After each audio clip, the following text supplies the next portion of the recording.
हाँ जी, नमस्कार, सत श्री अकाल, आदाब सभी को, good morning, good afternoon, good evening, तो भी जिस टाइम पे वीडियो को देख रहे हो। आवाज़ आ रही है राजी? ऑडियो वीडियो ओके है? किसी को किसी तरह की कोई भी असमंजस प्रॉब्लम है तो आप बता सकते हो।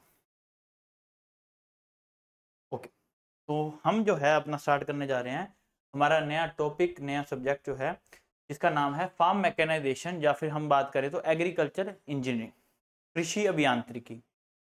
कृषि अभियांत्रिकी यानी कि एग्रीकल्चर इंजीनियरिंग। तो उससे पहले एक दो चीजें बता दें कि इसमें जो है आप किसी भी एग्जाम के लिए जो है तैयारी कर रहे हो जिसमें एग्रीकल्चर इंजीनियरिंग का सब्जेक्ट जो है वो देखने को मिलता है, चाहे वो एक क्वेश्चन भी हो। तो हम ये ट्राई करेंगे कि आपका वो एक क्वेश्चन भी जो है इससे बाहर नहीं जाना चाहिए, पहली बात। तो दूसरी बात कि अगर आप जो है हिंदी माध्यम वाले हो या इंग्लिश मीडियम वाले हो, तो दोनों माध्यम वालों को, दोनों मीडियम वालों को किसी तरह की कोई भी प्रॉब्लम नहीं आने वाली इस क्लास में। बस करना क्या है, आपने एक कॉपी उठानी है, एक पेन उठाना है। जो चीजें मैं यहाँ पर लिख रहा हूँ, जो चीजें बता रहा हूँ, जो चीजें इंपॉर्टेंट लिख रहा हूँ, वो अपने साथ उठा लिख के लिखते रहना। मैं आपको साथ में ये भी बता दूंगा कि ये इस टॉपिक से कौन सा क्वेश्चन कहाँ पर जो है देखने को मिला है।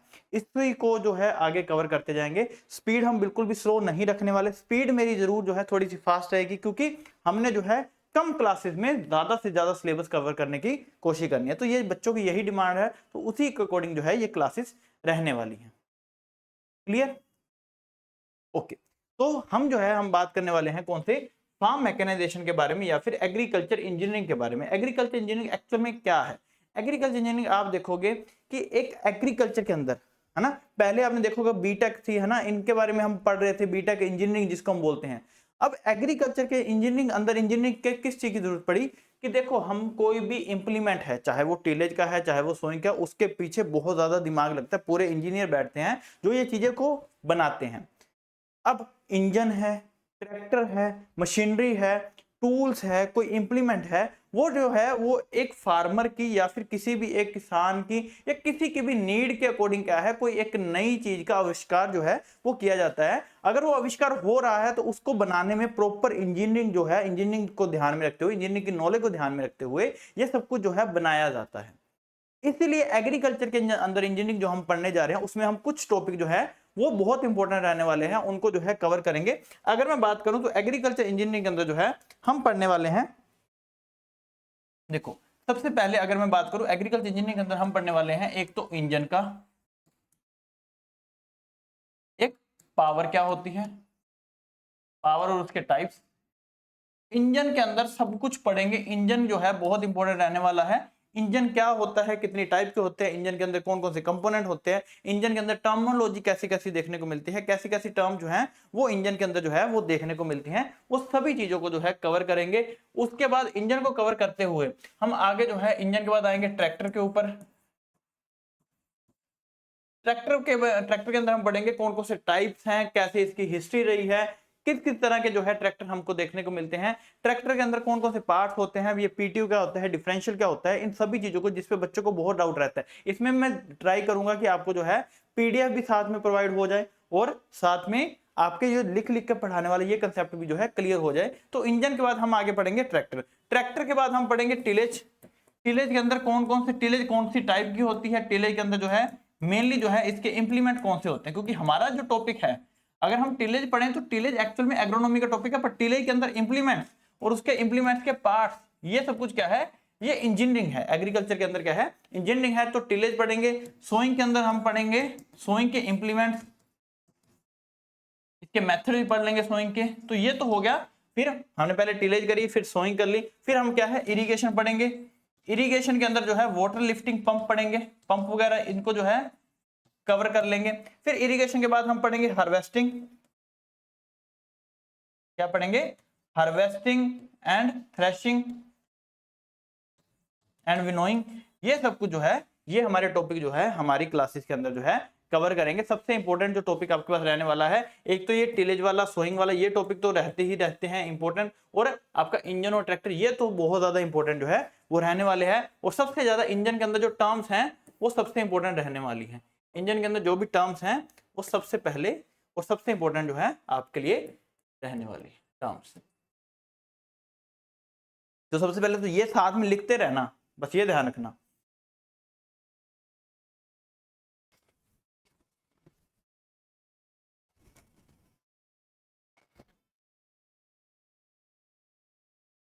क्लियर।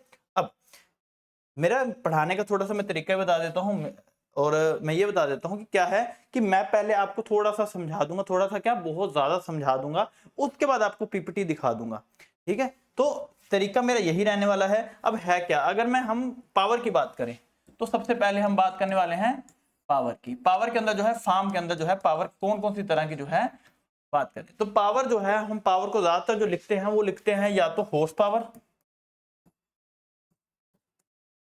जिसको हम लिखते हैं एचपी, या फिर लिखते हैं वोट। वाट लिखते हैं ना हम, जैसे बिजली के अंदर हमारे कितने वोट के है मोटर जो है, कोई एक इलेक्ट्रिक मोटर है वो जो है कितने,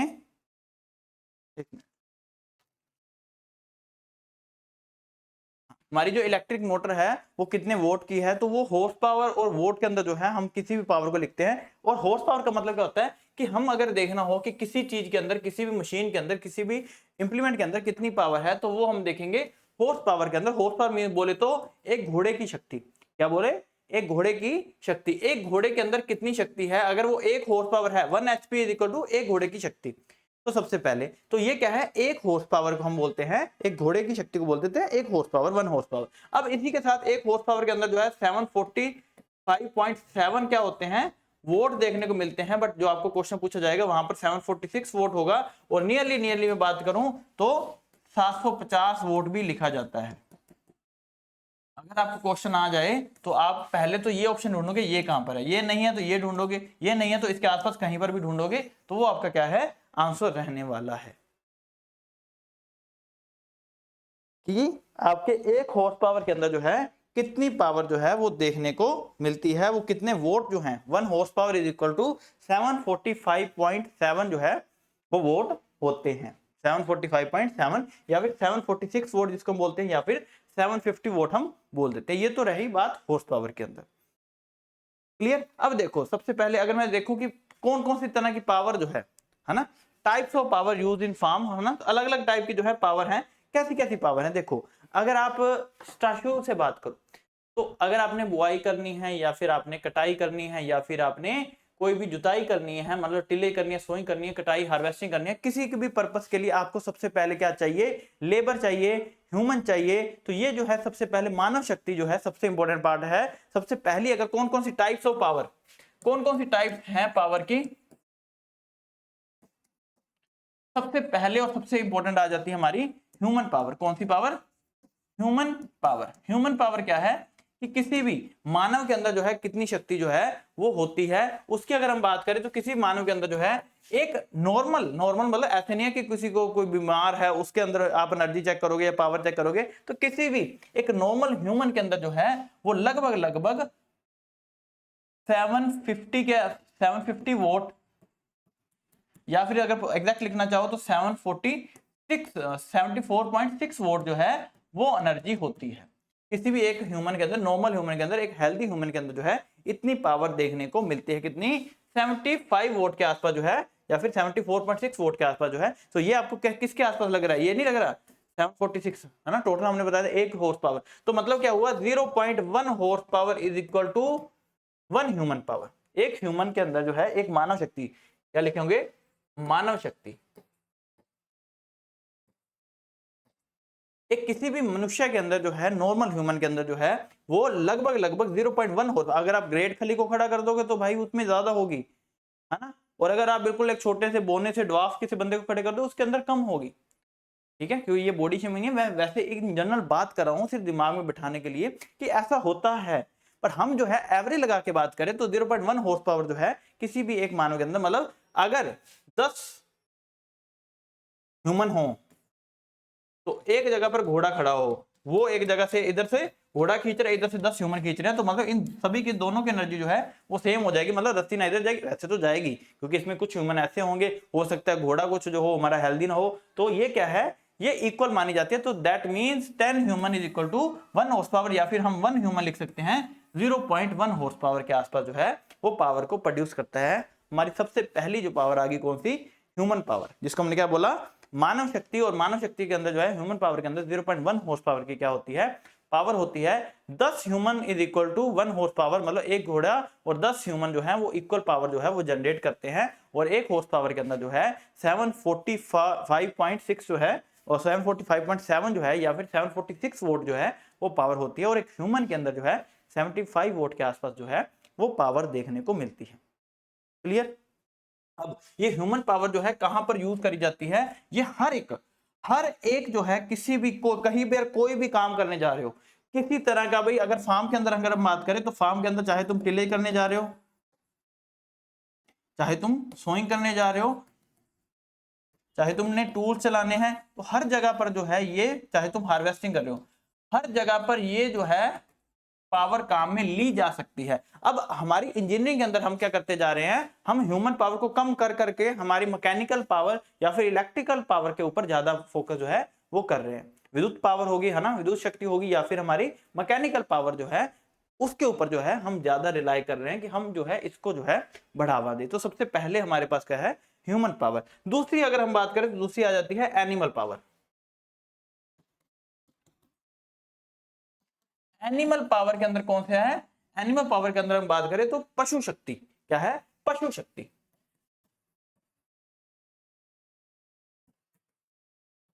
पशु शक्ति के अंदर क्या है? जो पावर कि कोई भी एनिमल जनरेट करता है, कोई भी एनिमल अगर कोई पावर जो है वो उसको जनरेट कर रहा है तो वो जो है उसको हम क्या बोल देंगे? एनिमल पावर के नाम से जान देंगे। देखो अगर आपने अच्छा से पशुपालन या वो फिर वो पढ़ा हुआ है तो आपने देखा होगा कि जो हमारे ड्रोट एनिमल हैं, जो भार ढोने वाले एनिमल हैं, वो ज्यादातर क्या है, ये इस एनिमल पावर में काम लेते हैं। कौन कौन से एनिमल काम में लिए जाते हैं, कौन कौन से एनिमल आते हैं? सबसे पहले तो आगे कैटल। कैटल के अंदर भी जो ड्रोट है, कैटल, डोंकी काम में लिया जाता है, म्यूल काम में लिया जाता है, हॉर्सेस काम में लिए जाते हैं, बफलो बुल काम में लिया जाता है। ठीक है, बुल काम में लिया जाता है, हॉर्सेस काम में लिया जाते हैं, म्यूल काम में, डोंकी काम में लिया जाता है, कैटल भी काम में ली जाती है, या फिर कैमल, है ना, इन सभी को जो है काम में लिया जाता है। तो एनिमल एज हम एनिमल पावर की हम बात करते हैं, एज एनिमल पावर की हम बात कर लेते हैं। तो सबसे पहले अगर मैं बुल की या फिर कैटल बुल की बात करूं, गाय का जो है ना, गाय का पति परमेश्वर, तो उसकी अगर मैं बात करूं तो लगभग लगभग मान के चलो कि जो हमारे pair of bullock, pair of bullock, जो पेयर ऑफ बुलोक होता है, आपने बुल और बुलोक तो देखा ही होगा, जिसकी कास्ट्रेशन, बुल क्या होती है? जिसकी कास्ट्रेशन नहीं हो रखी होती। जिसकी कास्ट्रेशन हो रखी होती है मतलब उससे हम सिर्फ क्या है, कास्ट्रेशन, टेस्टिकल को रिमूव कर देते हैं, सिर्फ और सिर्फ भार ढोने के ही काम में लेते हैं, तो उनको क्या बोल देते हैं हम? बुलोक। अगर उसकी कास्ट्रेशन नहीं हो रखी तब हम उसको क्या बोलते हैं? बुल बोलते हैं। बट अगर हमने उसकी कास्ट्रेशन कर दी, टेस्टिकल्स को रिमूव करके, कि ताकि वो फीमेल के साथ मेट ना कर पाए, और हम क्या है उसको हम बुलोक बोलते हैं, ताकि सिर्फ और सिर्फ हम उससे बाहर ढोने वाले काम करवा सके। तो पेयर ऑफ बुलोक, क्योंकि अब वो ज्यादा एनर्जी प्रोड्यूस करते हैं, तो पेयर ऑफ बुलोक यानी कि टू बुलोक्स जो हैं वो जो है लगभग लगभग जो है 1 हॉर्स पावर की जो है एनर्जी को प्रोड्यूस करते हैं। ये क्वेश्चन इंपॉर्टेंट है। पेयर ऑफ बुलोक जो है वो 1 हॉर्स पावर की एनर्जी को प्रोड्यूस करते हैं। ये क्वेश्चन इंपॉर्टेंट है, इससे क्वेश्चन पूछा गया हुआ है कुछ एग्जाम के अंदर। पहले तो ये बात। अब दूसरा देखो, जो बुलोक है वो अपनी बॉडी का 10% जो है, 10% जो है वो जो है इतनी पावर को जनरेट कर सकता है। तो लगभग लगभग जो बुलोक होता है वो 500 किलोग्राम के आसपास हो, तो मतलब क्या है, 50 किलोग्राम जितनी एनर्जी जो है उसको प्रोड्यूस कर सकता है, उसको जो है प्रोड्यूस कर सकता है। लिख लो।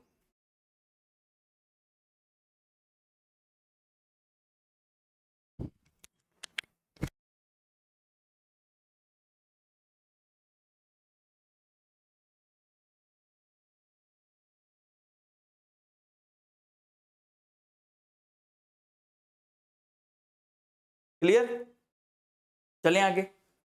ओके, नेक्स्ट हम बात करते हैं, बुलोक हो गया हमारा, बुल हो गया, कितनी एनर्जी को प्रोड्यूस करते हैं, आगे आ जाएगा। और कैमल की अगर हम बात करें तो ये लगभग लगभग 25 से 30% अपनी बॉडी वेट का जो है प्रोड्यूस कर सकता है। म्यूल भी जो है 25 से 30% जो है इतना जो है प्रोड्यूस कर लेते हैं। डोंकी जो है वो 18% के आसपास जो है अपनी बॉडी वेट का इतना प्रोड्यूस कर लेता है। इसकी बात हम आगे कर लेंगे।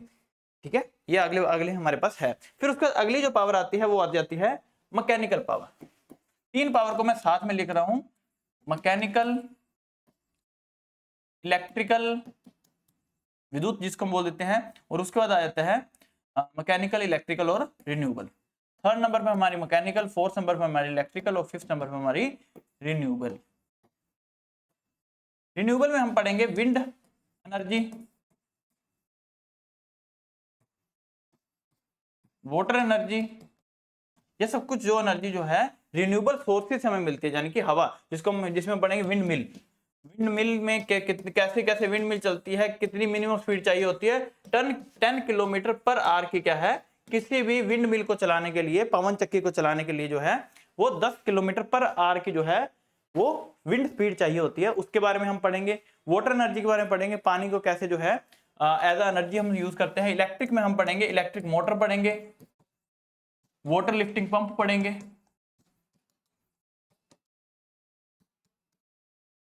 ये सब कुछ जो है हम कवर करेंगे इलेक्ट्रिक। अब सबसे इंपॉर्टेंट आता है मैकेनिकल। मैकेनिकल के अंदर हम जो पढ़ने वाले हैं वो पढ़ेंगे हम मशीन्स।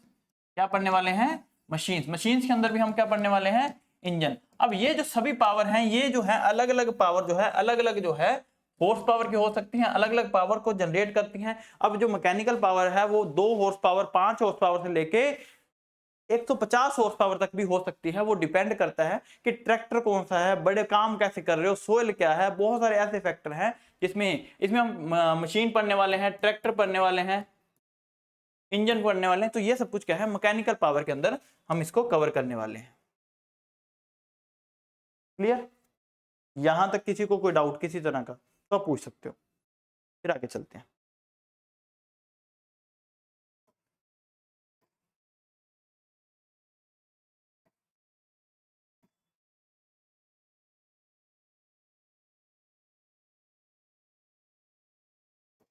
तो ये रहा आपका सबसे पहला टॉपिक, कौन सा? सबसे पहले कौन सा था? ह्यूमन पावर, ये हम बात कर चुके हैं। फिर एनिमल पावर, पशु शक्ति। फिर हमने बात करी मैकेनिकल पावर यानी कि यांत्रिक शक्ति। फिर आ गया इलेक्ट्रिक पावर यानी कि विद्युत शक्ति। फिर आ गया विंड पावर, विंड पावर ना कहते हुए रिन्यूएबल सोर्सेज, जिसमें हम विंड पावर को पढ़ने वाले हैं। अब उसके बाद आगे चलते हैं। आगे क्या है हमारा, अगर इसी की हम बात करें तो ये है स्कोप। अगर स्कोप की बात करें तो स्कोप की बात भी मैं आगे आपको बता देता हूं। देखो पहले क्या है, जब हम शुरू करते हैं तो किसी भी हर एक काम में स्कोप की बात जरूर करते हैं। तो मैंने आपको पहले ही बता दिया स्कोप क्या है, कि किसी भी, अगर हम एग्रीकल्चर के अंदर, फार्म के अंदर बात करें तो किसी चीज को चलाने के लिए किसी न किसी पावर की, एनर्जी की जरूरत पड़ती है। चाहे वो पावर जो है वो ह्यूमन से मिले, चाहे वो किसी चीज से भी। अब जो भी पावर मिल रही है वो किस काम के लिए चाहिए? इरिगेशन के लिए, टिलेज के लिए चाहिए हमें, सोइंग के लिए यानी कि हमें क्या है, सिंचाई के लिए इरिगेशन, टिलेज के लिए यानी कि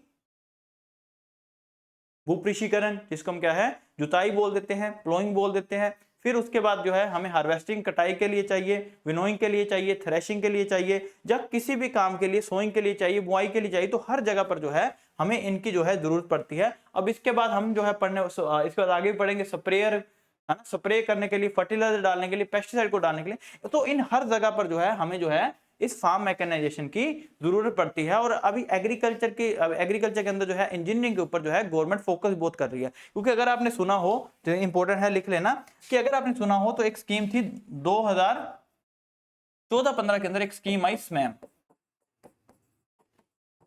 2014-15 के अंदर, क्या? सब मिशन ऑन एग्रीकल्चर मैकेनाइजेशन।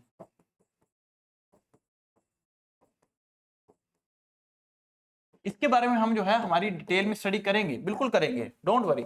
आगे यही आने वाली चीजें हैं, ठीक है। सब मिशन ऑन एग्रीकल्चर मैकेनाइजेशन। अब इसमें गवर्नमेंट ने जो है, इससे नाम से पता चल रहा है, एग्रीकल्चर के अंदर मैकेनाइजेशन को, कृषि के अंदर यांत्रिकी को प्रमोट करने के लिए एक मिशन चलाया गया, जिसमें क्या था कि हर एक फार्मर को जो है वो 2.5 किलोवाट पर हेक्टेयर जो है एनर्जी हर एक फार्मर को मिलनी चाहिए। इतनी पावर जो है मिलनी चाहिए 2025 तक, ठीक है। अभी इसमें बहुत सारी जो है 2025 से लेकर 2030 के अंदर जो है इतनी मिलनी चाहिए। इसमें गवर्नमेंट ने बहुत ज्यादा सफलता भी हासिल करी है, ठीक है। अभी उसके बारे में बात करेंगे, प्रेजेंट डाटा के बारे में जो है हम आगे बात करने वाले हैं। बट ये देखो, ये गवर्नमेंट इस पे फोकस कर रही है, इसका स्कोप तो है।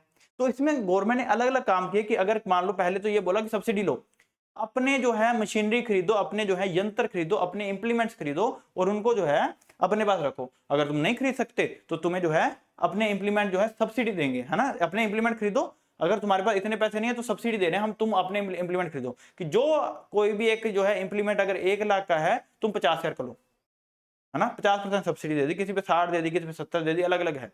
तो इस पे भी अगर सब मैम की बात करें तो यहाँ पर भी क्या है, गवर्नमेंट ने जो है जो फोकस किया उसमें भी 60% जो शेयर था वो था सेंट्रल गवर्नमेंट का, सीजी केंद्रीय सरकार का, और 40% जो है वो स्टेट गवर्नमेंट जो है इसमें भागीदार डालती है।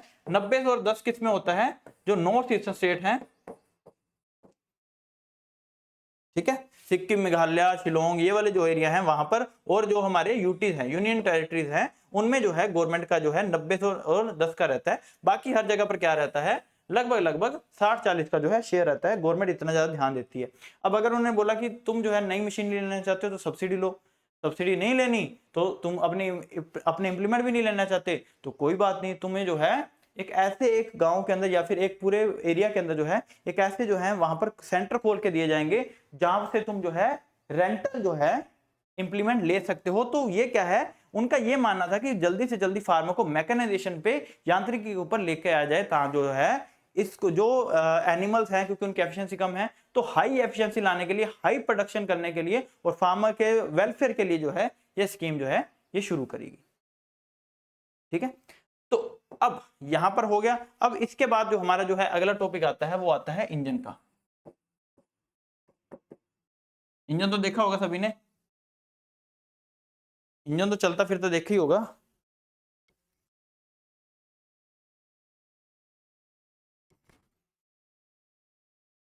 इंजन क्या है, अगर मैं इंजन की बात करूं तो इंजन में क्या होता है, सबसे पहले मैं इंजन की बात करूं तो इंजन के अंदर जो है अलग अलग पहले पार्ट्स बना लेते हैं। देखो इंजन वैसे तो जो है कंबशन के बेस के ऊपर, कंबशन के बेस के ऊपर दहन, है ना, जो दहन हो रहा है, वो दहन कहां पर हो रहा है, वो दहन जो है वो इंटरनल हो रहा है, इंटरनल कंबशन,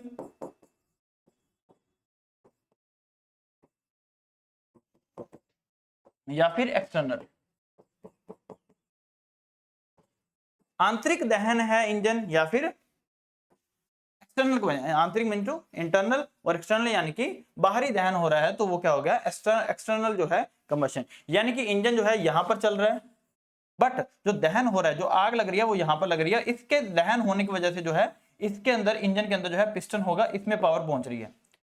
तो ये क्या है, जैसे पहले रेलगाड़ी चलती थी, है ना, तो वहां पर क्या है कि पहले तो यहां पर क्या है, कोयला डाल रहे थे ट्रेन के अंदर, तो वहां पर जो है आग लगती थी, दहन यहां पर हो रहा था। इस दहन की वजह से जो पावर है ये इस इंजन तक जाती थी। इसकी वजह से क्या है, इंजन जो है इसके अंदर पिस्टन जो है वो काम करता था। तो ये तो है एक्सटर्नल, तो ये क्या है एक्सटर्नल। अब इंटरनल की अगर हम बात करें तो इंटरनल के अंदर क्या होगा, यहीं पर इंजन है, यहीं पर पिस्टन है और इसके ऊपर ही क्या है, यहां पर जो है आग लग रही होगी, यानी कि दहन जो है वो यहां पर हो रहा होगा, पावर जो है वो यहीं पर प्रोड्यूस होती है। तो इसी को क्या बोलते हैं हम, इंटरनल कंबशन इंजन। आजकल जो चल रहे हैं वो कौन से चलते हैं, इंटरनल कंबशन इंजन ही चलते हैं, क्योंकि इसकी एफिशिएंसी जो है वो ज्यादा देखने को मिलती है। क्योंकि देखो अगर पावर यहां पर, यहां से यहां तक आएगी तो कुछ यहां पर भी तो लॉस होगा। इस लॉस को कम करने के लिए क्या है, अभी इसको एक्सटर्नल कंबशन इंजन को यूज नहीं किया जाता, इंटरनल कंबशन इंजन को जो है ज्यादा से ज्यादा जो है इसका प्रयोग जो है वो किया जाता है।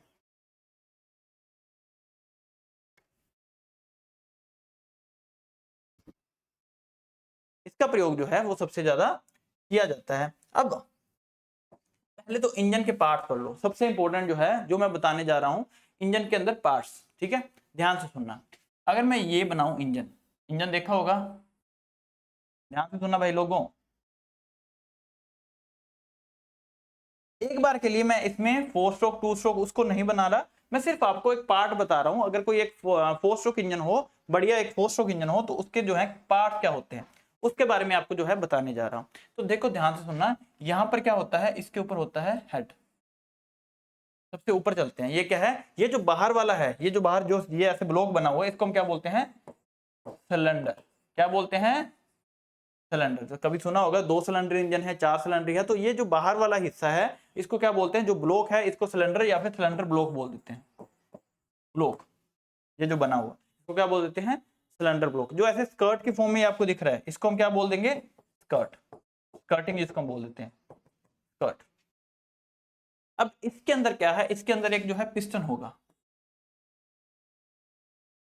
क्या है, पिस्टन होगा। पिस्टन जो है यहाँ पर होगा और एक ये ऐसे करके पिस्टन होगा, ऐसे करके।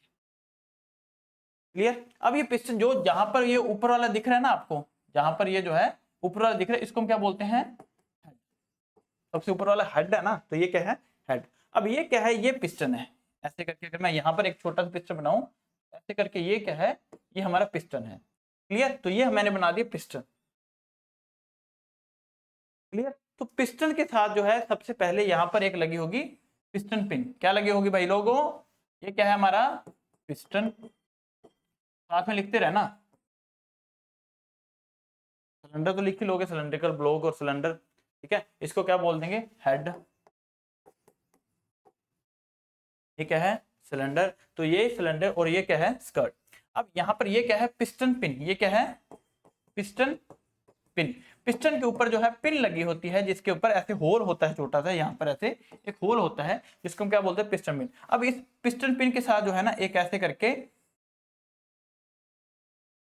रोड कनेक्ट होती है। क्या होती है, रोड कनेक्ट होती है, जिसको हम क्या बोलते हैं, कनेक्टिंग रोड। क्या बोलते हैं, कनेक्टिंग रोड। ट्राई करना इसको इसी तरह इंग्लिश के अंदर याद रखना, हिंदी के अंदर कंफ्यूज हो जाओगे। कनेक्ट कर रही है तो इसलिए क्या है, कनेक्टिंग रोड। तो ये क्वेश्चन आ रखा हुआ है कि पिस्टन को और कनेक्टिंग रोड को कौन सी चीज जो है कनेक्ट करती है, तो पिस्टन पिन करती है। और इसके साथ जो है यहां पर ऐसे करके जो है एक लगा होगा ऐसे,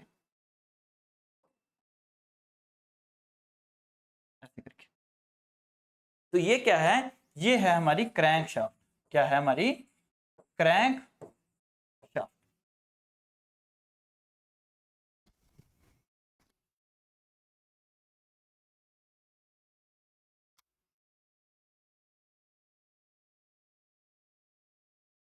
क्लियर। तो ये क्वेश्चन भी आ रखा हुआ है कि क्रैंक शाफ्ट को और पिस्टन को कनेक्ट कौन करता है, तो कनेक्टिंग रोड। कनेक्टिंग रोड और पिस्टन को कनेक्ट कौन करता है, तो पिस्टन पिन। अब ये क्रैंक शाफ्ट क्या करती है, ये पिस्टन क्या है, ये ऊपर नीचे ऐसे जो है मूव करता है। कनेक्टिंग रोड क्या है, ऐसे करके अभी मैं बताने वाला हूं आपको, ध्यान से सुनना। ये पिस्टन क्या है, ये पिस्टन जो है ये ऊपर हेड से लेके यहां तक, नीचे तक, यहां तक क्या करेगा, मूव करता है। पिस्टन जो है ऐसे करके मूव करता है, ठीक है। अब ये पिस्टन जैसे ही ऊपर नीचे मूव करता है, इसके साथ जैसे ये रोड है ना, ये ऐसे करके, ये ऐसे नहीं चलती ये रोड।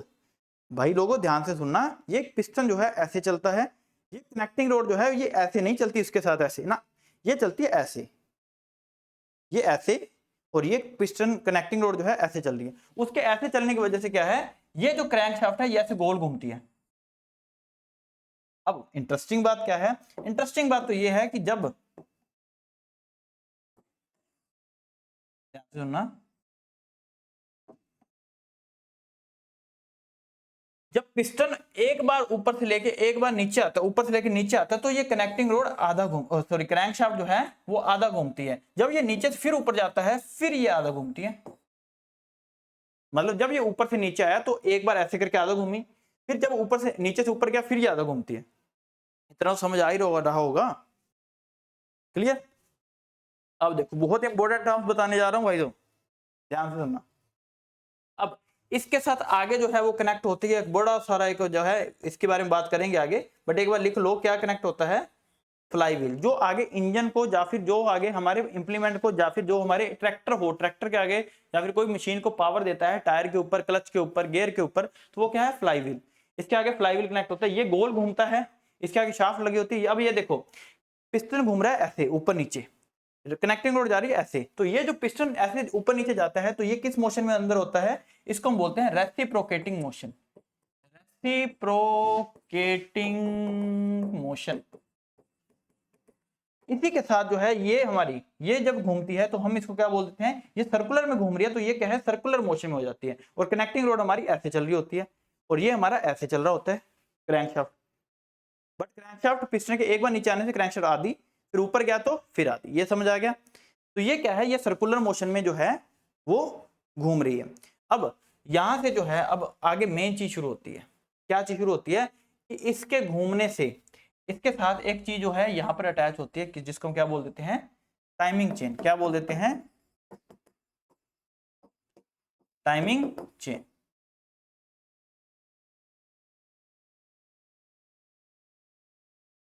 तो टाइमिंग चेन क्या है? Time as the name suggested, नाम क्या बता रहा है? टाइम, टाइम के लिए एक चेन बना रखी होगी, तो इसको क्या बोल देंगे?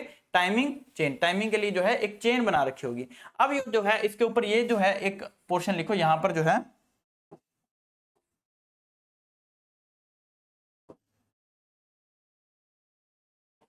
ठीक है। तो यहां पर ऐसे करके जो है यहां पर ओपन होगा, क्या होगा? ऐसे करके दो पोर्ट या फिर दो जो है वॉल बने होंगे। कैसे? कि यहां से जो है हमारा फ्यूल अंदर आए, फ्यूल और एयर अंदर आने के लिए, फ्यूल और एयर अंदर आने के लिए यहां पर क्या होगी? इनलेट। यहां से इन होगी, क्या होगा? फ्यूल और एयर। अगर पेट्रोल डलवाते हैं तो पेट्रोल अंदर आएगा, डीजल डलवाते हैं तो डीजल अंदर आएगा। बट अब दोनों में फर्क होता है। क्या होता है कि पेट्रोल इंजन में ये फ्यूल और एयर एक साथ इकट्ठे होकर आते हैं, पर डीजल इंजन में फ्यूल अलग आ रहा होता है, एयर अलग आ रही होती है, यहां पर आके इकट्ठे होते हैं। पहले पेट्रोल इंजन में आपने देखा होगा बाइक के नीचे कार्बोरेटर लगा होता है, तो कार्बोरेटर में पहले ही हवा और पेट्रोल इकट्ठे होकर आते हैं, वहां से इंजन में आते हैं। बट डीजल इंजन के अंदर अलग अलग आते हैं, वो आगे बात करेंगे। तो ये क्या है? इसको हमने बोल दिया इनलेट। क्या बोल दिया? इनलेट। फिर यहां पर जो दे रखा हुआ ये हमने क्या है, यहां से जो है एग्जॉस्ट गैसेस, जो एग्जॉस्ट गैसेस हैं, जैसे सलेंसर के अंदर जो धुआं निकलता है, कार्बन मोनोऑक्साइड निकलती है, जो पोल्यूशन जो है कोज करती है, वो यहां से निकलेगा बाहर, जिसको हमने क्या बोल दिया? आउटलेट। अब इन इनलेट के ऊपर और आउटलेट के ऊपर ये जो टाइमिंग चेन के साथ जो है ना, यहां पर ये कनेक्ट होगा, क्या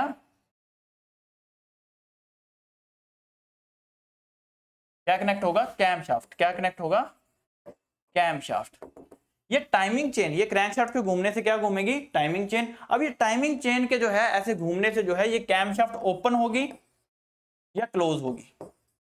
ओपन होगी या क्लोज होगी, जिसकी वजह से ये जो इनलेट है ये ओपन होंगे या आउटलेट जो है वो ओपन होंगे। अब ये ऐसा नहीं है कि इनलेट हमेशा ओपन ही रहता है, ये एक बार पेट्रोल जब अंदर चला जाता है उसके बाद जो है इनलेट बंद हो जाता है, और तब तक जब तक ये बर्न नहीं हो जाता अच्छे से, उसके बाद क्या है, ये जब तक धुआं बन के बाहर नहीं निकल जाता तब तक जो है यहाँ पर नया फ्यूल नहीं आता। तो इसलिए ये ओपन कब होना है, ये बंद कब होना है, तो इसके लिए हमने क्या है, कैम शाफ्ट लगा रखी होती है। तो लिख लो कि इनलेट और outlet of the engine is controlled by camshaft, or camshaft is connected to crankshaft by mean of timing chain। तो सबसे पहले फिर से वापस बोल रहा हूं, पिस्टन के ऊपर लगी होगी, पिस्टन के साथ लगी होगी पिस्टन पिन, जो कि कनेक्टिंग रोड और पिस्टन को जोड़ती है, उसको बोलते हैं पिस्टन पिन। अब उसके साथ जो है क्रैंकशाफ्ट जुड़ी होती है, और क्रैंकशाफ्ट और पिस्टन को कौन जोड़ता है? Connecting road. पिस्टन के साथ ये कनेक्टिंग रोड, और कनेक्टिंग रोड के साथ क्रैंकशाफ्ट, क्रैंकशाफ्ट के साथ एक जगह पर लगा होगा फ्लाईव्हील, और क्रैंकशाफ्ट के एक जगह पर लगा होगा टाइमिंग चेन, टाइमिंग चेन के साथ लगा होगा हमारा कैमशाफ्ट, जो कि इनलेट और आउटलेट को कंट्रोल करती है। और अब यहां पर हो गया क्लियर है भाई? ध्यान से क्लियर है? क्लियर। कुछ चीजें अब मैं जो है साफ करने वाला हूं, पर इससे पहले आप जो है इसको अच्छे से लिख लो, नोट डाउन कर लो।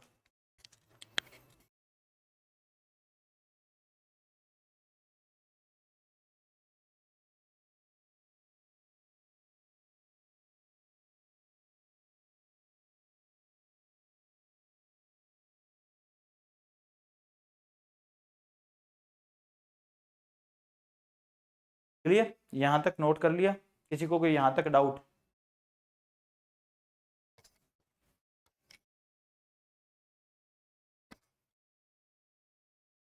अब सुनो ध्यान से, देख रहे हो? चलो यहाँ पर ऐसे बने रहने देते हैं, फिर आगे और देख लेते हैं, इसी को फिर से बना लेते हैं। रुको एक मिनट।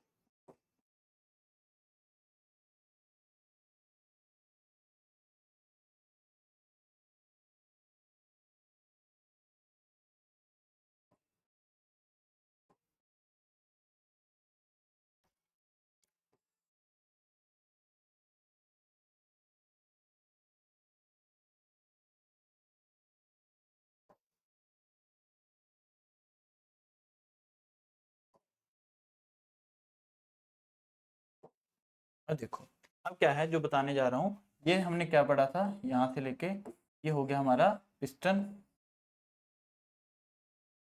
इसके ऊपर लगे कनेक्टिंग रोड, ये क्या है, कैमशाफ्ट। अब ये मैं इसके ऊपर ये नहीं बना रहा मैं बार बार, अब क्योंकि इसके बाद मैं अगली चीजें बताने जा रहा हूँ। ये क्या है, हेड है, इसके ऊपर इनलेट है, ये क्या है, आउटलेट है, इसके ऊपर प्लग भी हो सकता है, नहीं भी हो सकता, वो डिपेंड करता है। अब पिस्टन क्या है, यहाँ से लेकर यहाँ तक, यहाँ से ये था ना।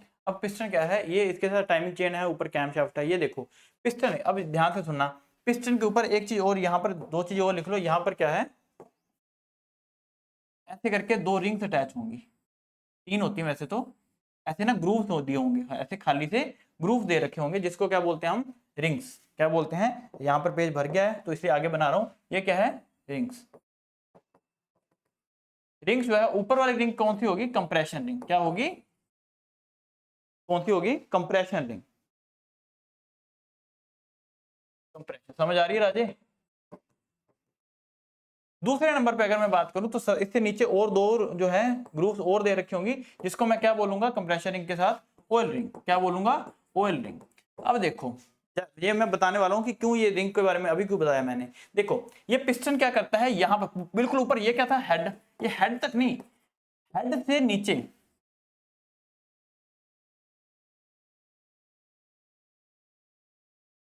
हेड से नीचे रहता है थोड़ा सा, और पिस्टन जो है यहां से लेके यहां तक ऐसे ऊपर नीचे को क्या करता है, रेसिप्रोकेटिंग मोशन में मूव करता है। जहां से मैक्सिमम ऊपर जाता है, इसको हम क्या बोलते हैं, top dead centre. Top dead centre जिसको हम बोलते हैं टीडीसी, टॉप डेड सेंटर। और नीचे जितना आ सकता है हम उसको क्या बोलते हैं, बॉटम डेड सेंटर। नीचे कितना आ सकता है, बीडीसी तक कितना नीचे आ सकता है, पिस्टन जैसे ऊपर जितना मैक्सिमम जा सकता है उसको हम बोलते हैं टॉप डेड सेंटर, और नीचे जितना में आ सकता है मिनिमम टू मिनिमम उसको क्या बोलते हैं, बॉटम डेड सेंटर बोलते हैं। और पिस्टन क्या है, top dead centre to bottom dead centre क्या करता है, मूव करता है। और जो top dead centre to bottom dead centre move करता है, हम उसको क्या बोल देते हैं भाई लोगन, स्ट्रोक। क्या बोल देते हैं, स्ट्रोक। क्या बोल देते हैं, स्ट्रोक।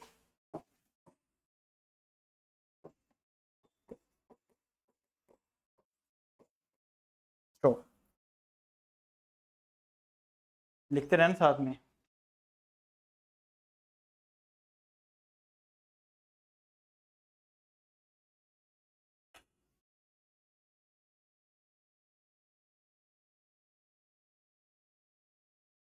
क्लियर है यहां तक।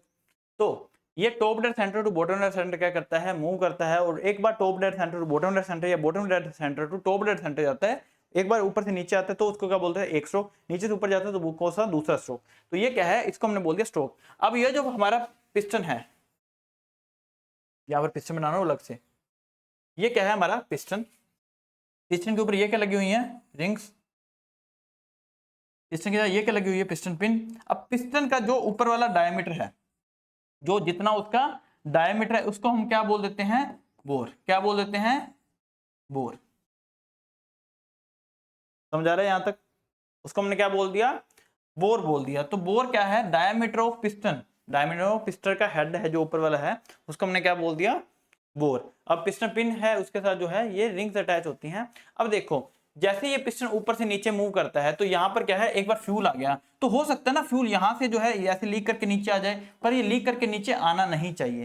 ये लीक करके नीचे नहीं आना चाहिए। इसके लिए क्या है, ऊपर ये जो है सबसे ऊपर रिंग दे रखी हुई है कंप्रेशन, जो कि ऑयल को कंप्रेस करके रखती है। क्या करके रखती है, कंप्रेस करके रखती है। क्लियर। तो ये चीजें जो अब जो टर्मिनोलॉजी बताने जा रहा हूं बहुत इंपॉर्टेंट है। टॉप डेड सेंटर क्या है, बॉटम डेड सेंटर क्या है, फिर रिंग्स की बात करी। रिंग्स के बाद जो है मैंने क्रैंकशाफ्ट की बात कर ली हुई है। अब ऊपर ये हमने बात करी बोर की। क्या है, बोर की। अब देखो यहां पर ये कभी भी मैंने बताया ना, टॉप डेड सेंटर मतलब पिस्टन जो है यहां तक जाता है और नीचे जो है मैक्सिमम इतना आएगा। इसको मैंने क्या बोल दिया, ये जो पोर्शन है यहां से लेकर यहां तक इतना ऊपर से नीचे आता है, और जो ये वॉल्यूम कवर कर रहा है, जो टॉप डेड सेंटर टू ये बॉटम डेड सेंटर आने के लिए ये जो वॉल्यूम कवर कर रहा है ये वाली, इसको मैंने क्या बोल दिया, स्वेप्ट वॉल्यूम। क्या बोल दिया, स्वेप्ट वॉल्यूम। अब आप थोड़ा सा ध्यान दोगे, अगर आप थोड़ा सा ध्यान दोगे तो ये वाली वॉल्यूम तो रहेगी ना। इस वॉल्यूम के ऊपर जो है ये आ ही नहीं पाया पिस्टन। पिस्टन इस वॉल्यूम, क्योंकि यहां तक ही गया है, हेड तक बिल्कुल पहुंचता नहीं है, थोड़ी सी जो है जगह छोड़ देता है। और ये जो जगह छोड़ देता है इसको हम क्या बोलते हैं, क्लियरेंस वॉल्यूम। क्या बोल देते हैं, क्लियरेंस वॉल्यूम। नोटेड।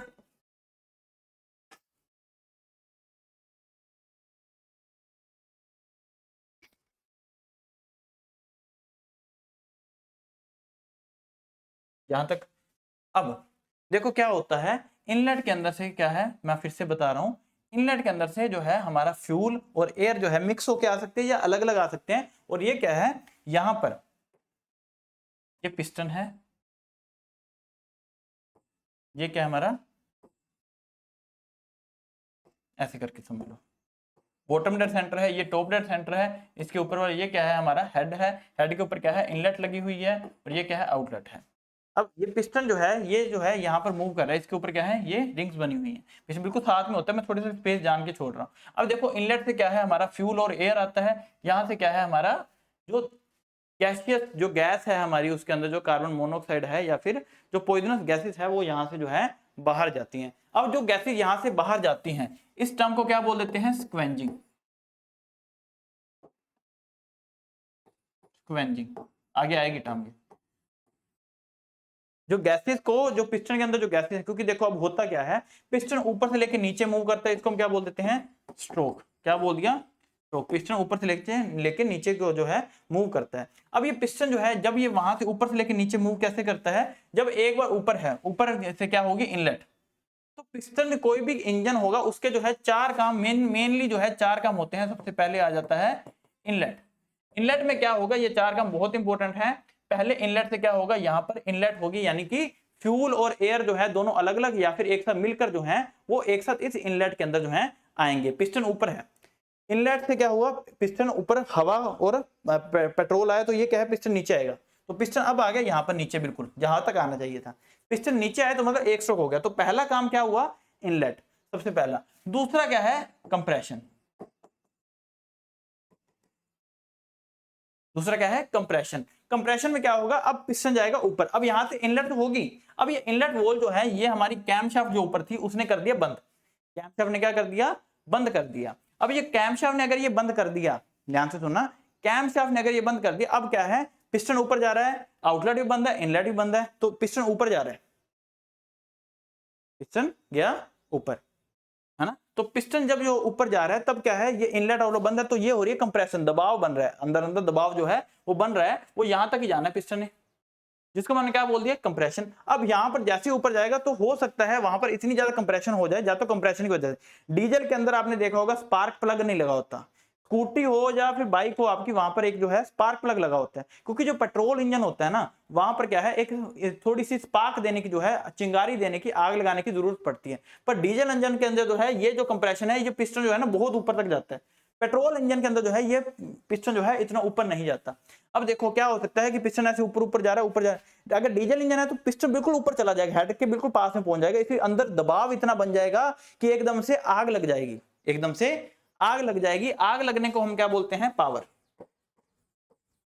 आग लगने की वजह से या फिर एकदम से धमाका हुआ इसके अंदर, तो वो क्या है, या फिर क्या है, अगर पेट्रोल इंजन है तो ऊपर ज्यादा ऊपर जाएगा नहीं, तो दबाव बना हुआ है, इसके ऊपर एक प्लग लगा होगा, जैसे हम किक या फिर सलफ मारते हैं ना, तो वो क्या होता है, वो प्लग ऐसे करके करके थोड़ी सी चिंगारी छोड़ता है, वो चिंगारी लगने की वजह से पेट्रोल में आग लगेगी, आग लगी तो क्या सा हो गया, पावर होगा। अब आग लगी है तो एकदम से धक्का किसके जाएगा, फिर से नीचे, पिस्टन फिर से नीचे आएगा। मतलब पहले स्ट्रोक पे क्या था, ऊपर से नीचे को आया क्योंकि इनलेट हुई थी, है ना, डीजल और डीजल या पेट्रोल उसके साथ हवा मिलके आई थी, तो पिस्टन में बाहर आया तो पिस्टन नीचे आ गया। अब पिस्टन पे क्या है, हुई कंप्रेशन। क्या हुई, कंप्रेशन। कंप्रेशन हुई तो कंप्रेशन पे, एक मिनट, ठीक है, कंप्रेशन पे क्या है, कंप्रेशन होने की वजह से पिस्टन ऊपर आ रहा है। अब यहां पर आग लगी, आग लगने की वजह से नीचे आया, जिसको मैंने क्या बोल दिया, पावर। अब पावर के बाद क्या है अगला, ये मैं 4 स्ट्रोक इंजन की बात कर रहा हूं, आगे बताऊंगा 4 स्ट्रोक और 2 स्ट्रोक। पावर लगने के बाद क्या है, अब यहां पर जो है, अब नीचे आ गया, अब यहां पर आउटलेट जो है, एग्जॉस्ट जो है वो ओपन हो जाएगा, एग्जॉस्ट। ये चार काम जो है करता है। अब ये एग्जॉस्ट ओपन हुआ, अब ये पिस्टन ऊपर जा रहा है, अब कंप्रेशन नहीं होगी यहां पर। क्यों नहीं कंप्रेशन होगी, क्योंकि अब ये जो है जितना ऊपर जा रहा है, यहां से जो है जो आग लगी थी, जो जहां पर धुआं था, जो स्मोक थी, धुआं था, वो यहां से यहां तक बाहर जा रहा है, जिसको हम क्या बोल दिया, स्क्वेंजिंग बोल दिया। क्या बोल दिया, स्क्वेंजिंग बोल दिया। तो ये क्या है, ये कोई भी फंक्शन जो है किसी भी इंजन के अंदर जो फंक्शन है, वो चार तरह के फंक्शन होते हैं, इनलेट, कंप्रेशन, पावर और एग्जॉस्ट। ये चार तरह के कार्य जो हैं वो मेजरली जो है देखने को मिलते हैं किसी भी इंजन के अंदर।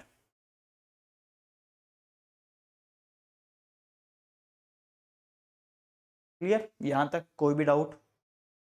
अब ये हो गया कंसेप्ट हमारे टर्म्स के ऊपर, कौन कौन सी जो है टर्म्स इंजन के अंदर देखने को मिलती हैं। इनलेट क्या है, कंप्रेशन क्या है, पावर क्या है, एग्जॉस्ट क्या है। अब इंजन के हम टाइप पढ़ने से पहले वो जो है हम पढ़ेंगे, पर इंजन की टाइप पढ़ने से पहले हमें थोड़ा सा एक चीज और पढ़नी पड़ेगी। देखो क्या है, ये हमारा, मैं तो बहुत ज्यादा पिस्टन बना रहा हूँ भाई, और मैं इतनी बार पढ़ा चुका हूँ ये इंजीनियरिंग सब्जेक्ट कि अब तो मुझे पिस्टन भी अच्छी तरह से याद हो चुका है कि कैसे बनाना है। ठीक है, ये आगे पिस्टन पिन, ये क्या आगे कनेक्टिंग रोड, ये क्या आगे हमारी क्रैंकशाफ्ट, इसके आगे जो है क्या कनेक्ट होता है, फ्लाईव्हील।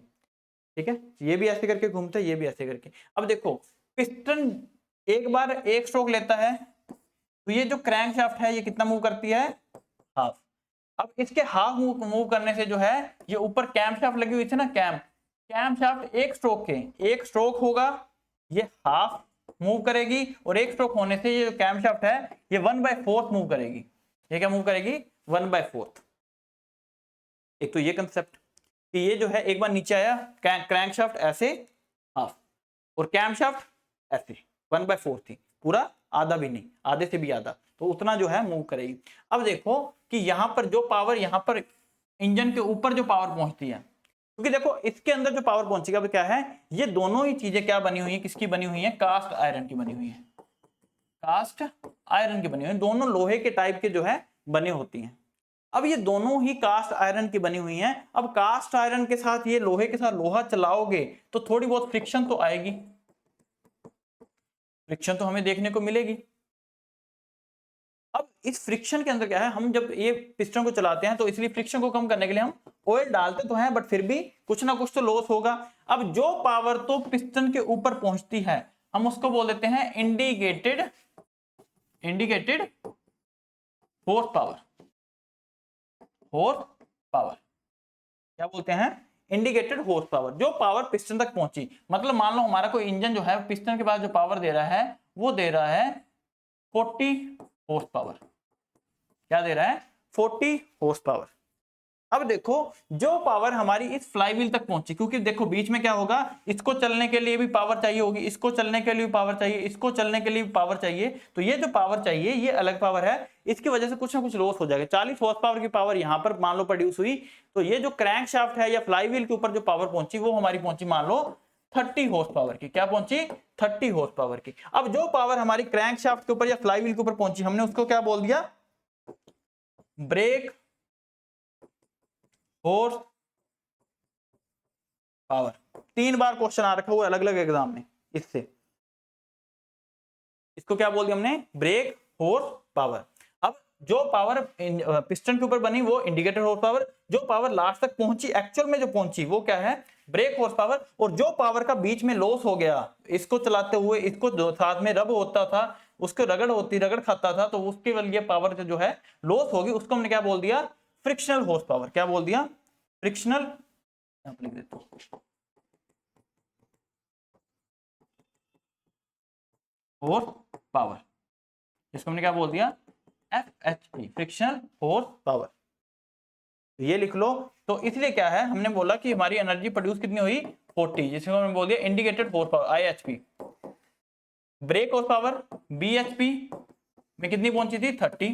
लॉस कितना हो गया था, 10 का, तो जिसको हमने क्या बोल दिया था, FHP। तो IHP is equal to BHP plus FHP, इसका ये फॉर्मूला है, इसको नोट डाउन कर लो, बहुत इंपॉर्टेंट चीज है ये, बहुत ही इंपॉर्टेंट चीज है, बहुत ही इंपॉर्टेंट जो है काम है आपके लिए, आपके एग्जाम के लिए। लिख लो इसको, फिर आगे चलते हैं।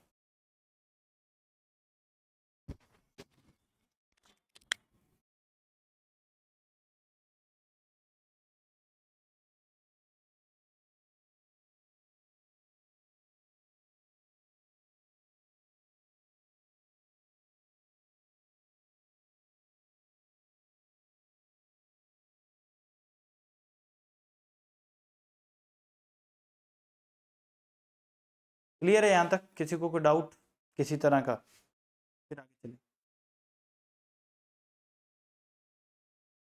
स्ट्रोक हो गया, बोर हो गया, बोर स्ट्रोक की रेशियो, कंप्रेशन रेशियो, इसकी हमने बात करनी है। कुछ इंपॉर्टेंट टर्म जो है वो हमने ऑलरेडी पढ़ ली हैं। यहाँ तक किसी को कोई डाउट है तो पूछ सकते हो, आगे फिर हम चलते हैं।